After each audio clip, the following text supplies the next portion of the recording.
കൂടുകളെ കൂടെ കൂടിളക്കി പറക്കുവാനായി നമ്മെ ശീലിപ്പിച്ചു. ചിറകുകളതിന്മേൽ വഹിച്ചു നമ്മെ. നീലം പരിശയായി നാം നശിച്ചിടാതെ പരമപിതാവിന് സ്തുതി പാടാം. അവനല്ലോ ജീവനെ നൽകിയവൻ, പാപങ്ങളാകവെ ക്ഷമിച്ചിടുന്നു. രോഗങ്ങളകിലവും നീക്കിടുന്നു. പരമപിതാവിന് സ്തുതി പാടാൻ. അപ്പോസ്തല പ്രവൃത്തികൾ അധ്യായം 13. അന്ത്യോക്യയിലെ സഭയിൽ ബർന്നബാസ്, നിഗർ എന്നു പേരുള്ള ശീമോൻ, കുറേനക്കാരനായ ലൂക്യോസ്, ഇടപ്രഭുവായ ഹെരോദാവോടുകൂടെ വളർന്ന മനായേം, ശൗൽ എന്നീ പ്രവാചകന്മാരും ഉപദേഷ്ടാക്കന്മാരും ഉണ്ടായിരുന്നു. അവർ കർത്താവിനെ ആരാധിച്ചും ഉപവസിച്ചും കൊണ്ടിരിക്കുമ്പോൾ ഞാൻ ബർന്നബാസിനെയും ശൗലിനെയും വിളിച്ചിരിക്കുന്ന വേലയ്ക്കായിട്ട് അവരെ എനിക്ക് വേർതിരിപ്പീൻ എന്ന് പരിശുദ്ധാത്മാവ് പറഞ്ഞു. അങ്ങനെ അവർ ഉപവസിച്ച് പ്രാർത്ഥിച്ച് അവരുടെ മേൽ കൈവച്ച് അവരെ പറഞ്ഞയച്ചു.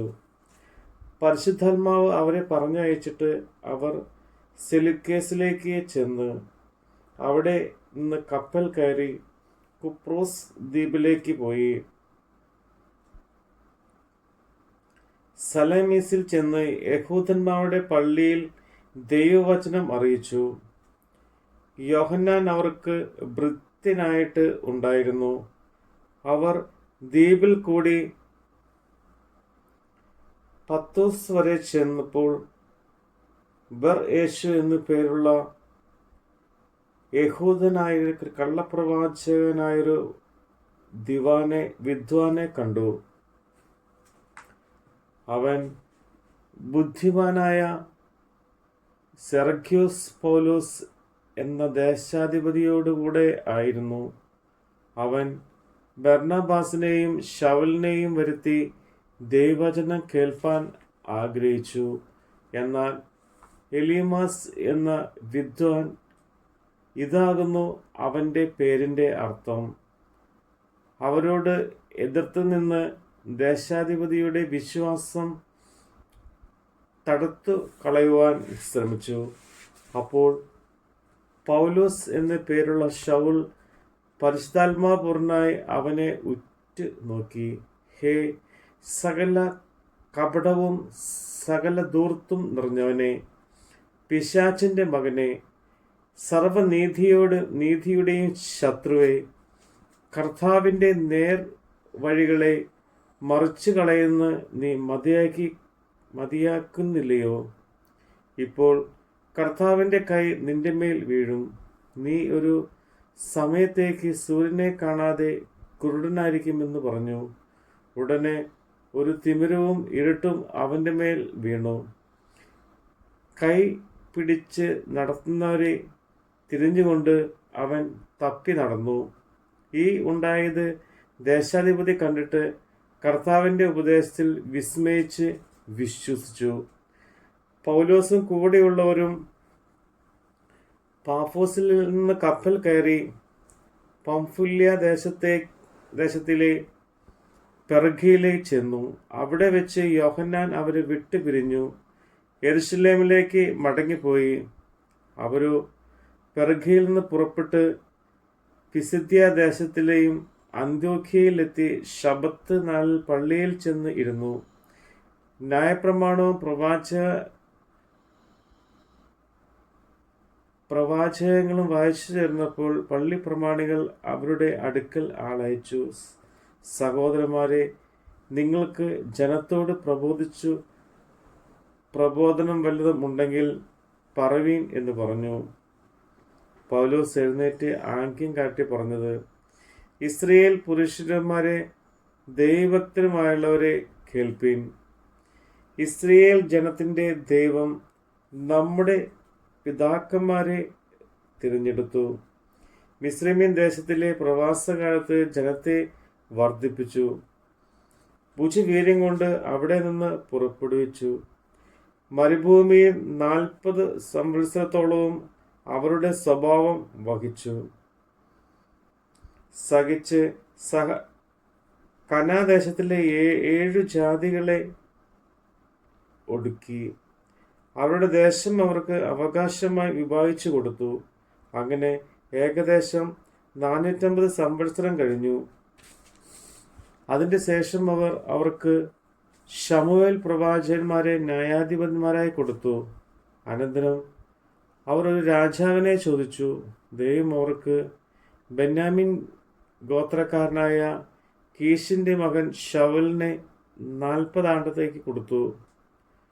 അവനെ നീക്കിയിട്ട് ദാവീദിനെ അവർക്ക് രാജാവായി വാഴിച്ചു. ഞാൻ ഈസായുടെ മകനായ ദാവീദിനെ എനിക്ക് ബോധിച്ച പുരുഷനായി കണ്ടു. അവൻ എൻ്റെ ഹിതം എല്ലാം ചെയ്യുമെന്ന് അവനെക്കുറിച്ച് സാക്ഷ്യം പറഞ്ഞു. അവൻ്റെ സന്തതിയിൽ നിന്ന് ദൈവം വാഗ്ദത്തം ചെയ്തതുപോലെ ഇസ്രായേലിന് യേശു എന്ന് രക്ഷിതാവിനെ കൊടുത്തു. അവൻ്റെ വരവിന് മുമ്പേ യോഹന്നാൻ ഇസ്രായേൽ ജനത്തിനായി കൊണ്ടും മാനസാന്തരത്തിനായി സ്നാനം പ്രസംഗിച്ചും, യോഹന്നാൻ ജീവകാലം തികഞ്ഞപ്പോൾ നിങ്ങൾ എന്നെ ആർ എന്ന് നിരൂപിക്കുന്നു? ഞാൻ മിശിഹ അല്ല, അവൻ എൻ്റെ പിന്നാലെ വരുന്നു. അവൻ്റെ കാലിൻ്റെ ചെരുപ്പഴിപ്പാൻ ഞാൻ യോഗ്യനല്ല എന്ന് പറഞ്ഞു. സഹോദരന്മാരെ, അബ്രഹാം വംശത്തിലെ മക്കളും അവരോട് ചേർന്ന് ദൈവഭക്തരുമായുള്ളവരെ, നമുക്കാവുന്നു ഈ രക്ഷാവചനം അയച്ചിരിക്കുന്നത്. യെരൂശലേം നിവാസികളും അവരുടെ പ്രമാണികളും അവനെയോ ശബ്ബത്ത് തോറും വായിച്ചു വരുന്ന പ്രവാചകന്മാരുടെ വചനങ്ങളോ തിരിച്ചറിയാതെ അവനെ ശിക്ഷയ്ക്ക് വിധിക്കിയാൽ അവയ്ക്ക് നിവൃത്തി വരുത്തി. മരണത്തിന് ഒരു ഹേതുവും കാണാഞ്ഞിട്ട് അവനെ കൊല്ലണമെന്ന് അവർ പീലാത്തോസിനോട് അപേക്ഷിച്ചു. അവനെക്കുറിച്ച് എഴുതിയിരിക്കുന്നതൊക്കെയും തികച്ച ശേഷം അവർ അവനെ മരത്തിൽ നിന്ന് ഇറക്കി ഒരു കല്ലറയിൽ വെച്ചു. ദൈവമോ അവനെ മരിച്ചവരിൽ നിന്ന് ഉയർത്തെഴുന്നേൽപ്പിച്ചു. അവൻ തന്നോട് കൂടെ ഗലീലയിൽ നിന്ന് യെരൂശലേമിലേക്ക് വന്നവർക്ക് ഏറിയ ദിവസം പ്രത്യക്ഷനായി. അവർ ഇപ്പോൾ ജനത്തിന് മുമ്പാകെ അവൻ്റെ സാക്ഷികൾ ആകുന്നു. ദൈവം പിതാക്കന്മാരോട് ചെയ്ത വാഗ്ദത്തം യേശുവിനെ ഉയർത്തെഴുന്നേൽപ്പിച്ചതായി മക്കൾക്ക് നിവർത്തിച്ചിരിക്കുന്നു എന്ന് ഞങ്ങൾ നിങ്ങളോട് സുവിശേഷിക്കുന്നത്. നീ എൻ്റെ പുത്രൻ, ഇന്ന് ഞാൻ നിന്നെ ജനിപ്പിച്ചു എന്ന് 2-ാം സങ്കീർത്തനത്തിൽ എഴുതിയിരിക്കുന്നുവല്ലോ. ഇനി ദ്രവ്യത്തിലേക്ക് തിരിയാത്ത വണ്ണം അവനെ മരിച്ചവരിൽ നിന്ന് എഴുന്നേൽപ്പിച്ചതിനെ കുറിച്ച് അവൻ ദാവീദിന്റെ സ്ഥിരമായുള്ള വിശുദ്ധ കൃപകളെ ഞാൻ നിങ്ങൾക്ക് നൽകും എന്ന് പറഞ്ഞിരിക്കുന്നു. മറ്റൊരു സങ്കീർത്തനത്തിലും നിന്റെ പരിശുദ്ധനെ ദ്രവത്വം കാണുവാൻ നീ വിട്ടുകൊടുക്കുകയില്ല എന്ന് പറയുന്നു. ദാവീദ് തൻ്റെ തലമുറയിൽ ദൈവത്തിൻ്റെ ആലോചനയ്ക്ക് ശുശ്രൂഷ ചെയ്ത ശേഷം നിദ്ര പ്രാപിച്ച് തൻ്റെ പിതാക്കന്മാരോട് ചേർന്ന് ദ്രവത്വം കണ്ടു. ദൈവം ഉയർത്തെഴുന്നേൽപ്പിച്ചവനോ ദ്രവത്വം കണ്ടില്ല. ആകയാൽ സഹോദരന്മാരെ, ഇവൻ മൂലം നിങ്ങളോട് പാപമോചനം അറിയിക്കുന്നു എന്നും മോശയുടെ ന്യായപ്രമാണത്താൽ നിങ്ങൾക്ക് നീതീകരണം വരുത്തുവാൻ കഴിയാത്ത സകലത്തിൽ നിന്നും വിശ്വസിക്കുന്ന ഏവനും ഇവനാൽ നീതീകരിക്കപ്പെടുന്നു എന്നും നിങ്ങൾ അറിഞ്ഞുകൊള്ളുവീൻ. ആകയാൽ നിന്ദകരെ നോക്കുവിൻ, ആശ്വസിച്ച് നശിച്ചു പോകുവിൻ. നിങ്ങളുടെ കാലത്ത് ഞാൻ ഒരു പ്രവൃത്തി ചെയ്യുന്നു, നിങ്ങളോട് വിവരിപ്പാൻ നിങ്ങൾ വിശ്വസിക്കാത്ത പ്രവൃത്തി തന്നെ എന്ന് പ്രവാചക പുസ്തകങ്ങൾ അരുളി ചെയ്തിരിക്കുന്നത് നിങ്ങൾക്ക് ഭവിക്കാതിരിപ്പാൻ സൂക്ഷിച്ചുകൊള്ളുവീൻ.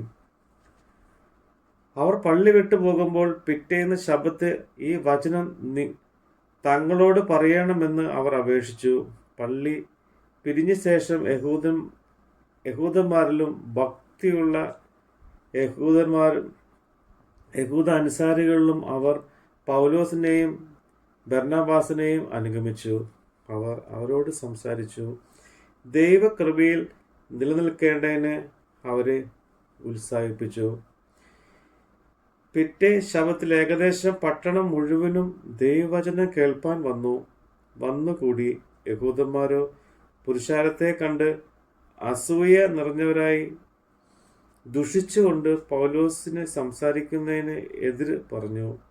അപ്പോൾ പൗലോസും ബർന്നബാസും ധൈര്യം കൊണ്ടു, ദൈവവചനം ആദ്യം നിങ്ങളോട് പറയുന്നത് ആവശ്യമായിരുന്നു, എന്നാൽ നിങ്ങൾ അതിനെ തള്ളി നിങ്ങളെ തന്നെ നിത്യജീവന് അയോഗ്യർ എന്ന് വിധിച്ച് കളയുന്നതിനാൽ ഇതാ ഞങ്ങൾ ജാതിയിലേക്ക് തിരിയുന്നു. നീ ഭൂമിയുടെ അറ്റത്തോളവും രക്ഷ ആകേണ്ടതിന് ഞാൻ നിന്നെ ജാതിയുടെ വെളിച്ചമാക്കി വെച്ചിരിക്കുന്നു എന്ന് കർത്താവ് ഞങ്ങളോട് കൽപ്പിച്ചിട്ടുണ്ട് എന്ന് പറഞ്ഞു. ജാതികൾ ഇത് കേട്ട് സന്തോഷിച്ച് ദൈവവചനത്തെ മഹത്വപ്പെടുത്തി. നിത്യജീവനായി നിയോഗിക്കപ്പെട്ടവർ എല്ലാവരും വിശ്വസിച്ചു. കർത്താവിൻ്റെ വചനം ആ നാട്ടിലെങ്ങും വ്യാപിച്ചു. യഹൂദന്മാരോ ഭക്തിയുള്ള മാന്യ സ്ത്രീകളെയും പട്ടണത്തിലെ പ്രധാനികളെയും ഇളക്കി പൗലോസിൻ്റെയും ബർന്നബാസിൻ്റെയും നേരെ ഉപദ്രവമുണ്ടാക്കി അവരെ തങ്ങളുടെ അതിരുകളിൽ നിന്ന് പുറത്താക്കി കളഞ്ഞു. എന്നാൽ അവർ തങ്ങളുടെ കാലിലെ പൊടി അവരുടെ നേരെ തട്ടിക്കളഞ്ഞ് ഇക്കോനിയിലേക്ക് പോയി. ശിഷ്യന്മാർ സന്തോഷവും പരിശുദ്ധാത്മാവും നിറഞ്ഞവരായി തീർന്നു. നമ്മുടെ കർത്താവിൻ്റെ വചനമാണ് നമ്മൾ കേട്ടത്. സ്തോത്രം ചെയ്യാം ഹൃദയംഗമാ കുമ്പിട അവൻ മുമ്പേ ആദരവായി ഹല്ലേലൂയ പാടാ മോദമോടെ അവനല്ലോ നമ്മുടെ രക്ഷാകരൻ. പരമപിതാവിന് സ്തുതി പാടാ അവനല്ലോ ജീവനെ നൽകിയവൻ. പാപങ്ങളാകവെ ക്ഷമിച്ചിടുന്നു രോഗങ്ങളാകിലവും നീക്കിടുന്നു. പരമപിതാവിന് സ്തുതി പാടാൻ.